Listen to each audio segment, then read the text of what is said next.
hectic life update and why I have been MIA for the past month. I know every time I'm gone for a while, I come back and say I'm going to be consistent, but then life is like, you sure about that? So now I'm back and hopefully back for good. If not, I'm going to try my best to keep uploading up here and talking to you guys in the community part of my channel, because I honestly love you guys so much. You guys are so amazing, and we keep getting closer and closer and closer to 6,000 of us. Like, it's already at 5.6K, like 5,600 people deep riding with me. That is crazy. Like, I love you guys. So this well, before I get into like the topic of the video, but you already seen the topic of the video if you clicked on the title, of course, because you read it. A few months ago, I made a video on my fight with endometriosis and how it is dealing with it, and how it basically put me in the hospital before. Then I had to get a laparoscopy and all of that stuff. So the aftermath of that situation was me having to get a hysterectomy. And I know that is so scary because people are always like, you're only 21, what, you don't have kids, why are you getting it so early, blah blah blah, are you sure you want? Yes, I'm good. Let me tell you why I'm good. So on top of getting the hysterectomy, right, I have a condition that is super duper duper rare. Sorry, I'm messing with my hair. By the way, I'm going to give you guys a lot of fall hair content coming up after this video, so just stay tuned and go tune into my Instagram, because there's going to be a lot of fall content up there too, and it already is. But the really rare condition is called Uterus Didelphys. So a normal woman is born with one uterus, right? One uterus, one cervix, you're good. Me, on the other hand, I was born with 2 uteruses and 2 cervixes. So the hysterectomy that I got, it could be counted as a full hysterectomy, but in my case, it was literally a half of hysterectomy, a hemi-hysterectomy basically. So I still have my left uterus, but my right uterus, fallopian tube, and half of my cervix was taken out. I still have both of my ovaries, but I basically have the anatomy of a normal woman now, except my left uterus that I kept because nothing was wrong with it. It is like half the size as a normal one, but I can still live good with that.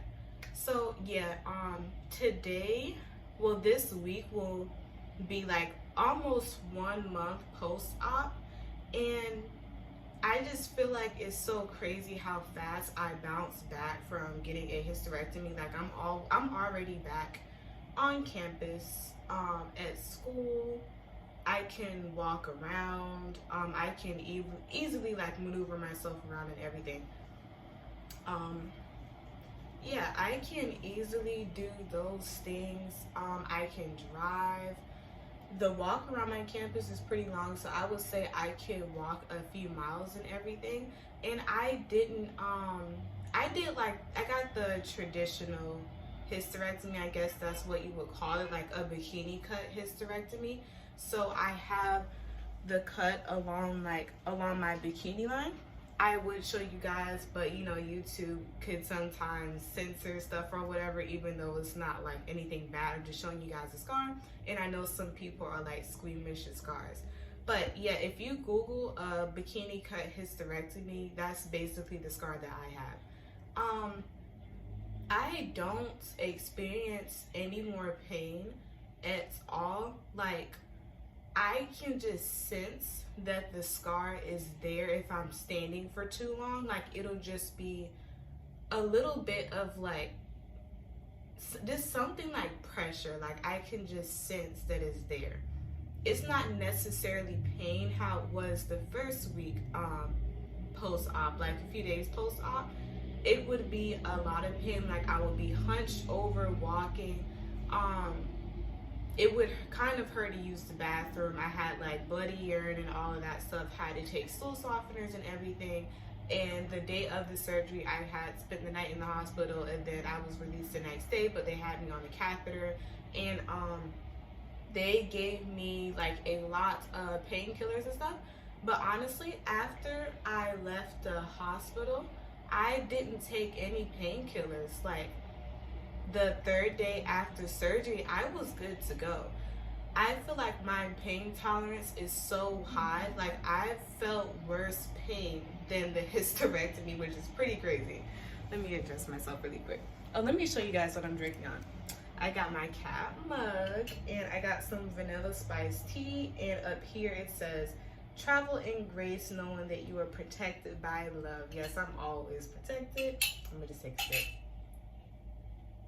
But yes, as I was saying, I have a very high pain tolerance. So honestly, the worst part of my hysterectomy was the catheter that they gave me, because I have a fear of catheters. I don't like how they feel in your bladder. I don't like when you're moving and it feels like it's hitting like against the sides of your bladder or something. That's the worst pain ever. But after they took that out, the next painful thing I felt was literally gas pain.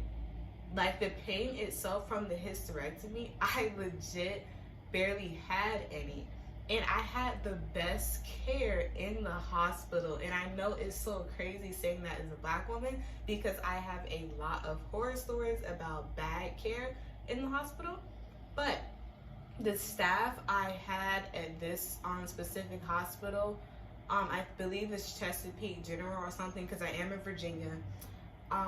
They were absolutely amazing, very attentive, very empathetic, listened to my needs and everything, made sure I was good like all throughout the night, you know, just keeping my spirits high and everything.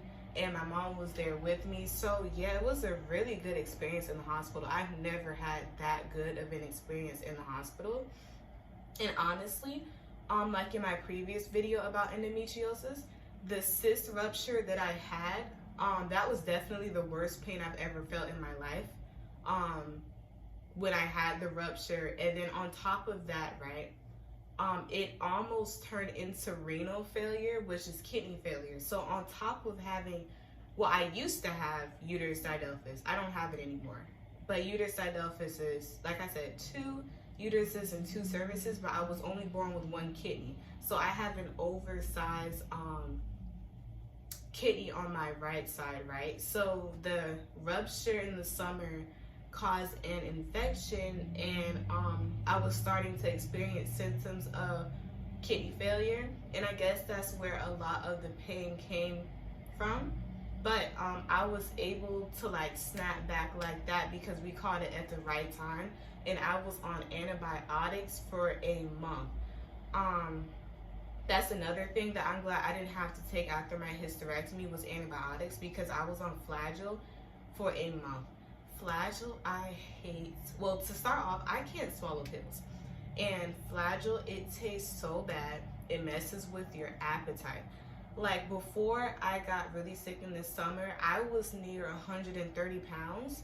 After I was done with the antibiotics, I weighed under 110 pounds. And I have not weighed like that little since like the beginning of high school. Like right now, I'm still in the process of trying to gain weight back. I currently weigh 111 pounds, and I'm trying to get back to almost 130 pounds. But yeah, I just need to eat, you know, lift in the gym and stuff when I'm able to lift again. But yeah, the hysterectomy really wasn't painful at all, and I feel like my recovery was not painful at all. Like I did not have to touch my pain medication when I went back. And I don't even think I'm just saying that because I have a high pain tolerance. Like I was just sore walking, or I would get tired very easily. Like sometimes I still get very, very, very tired because my body's still healing inside. Like where the incision is, it still is like a bit of swelling and numbness, but the feeling is kind of coming back. So I feel like I'm really making a good recovery, and I know it takes like almost a year to like get back to yourself, and I can expect to have the swelling there for a while. But yeah, sorry if I hear the cars outside. But yeah, the recovery is a lot better. And I know that like it's so controversial to hear like, oh, a 21-year-old black woman got a hysterectomy, blah blah blah blah. But I swear, like this what was needed, because I feel like people just don't listen to people with endometriosis. But gladly, I have one of the best doctors ever, if not the best doctor ever, that listened and could really help me, because it was literally it almost cost me my life, endometriosis. Like, it's no freaking joke.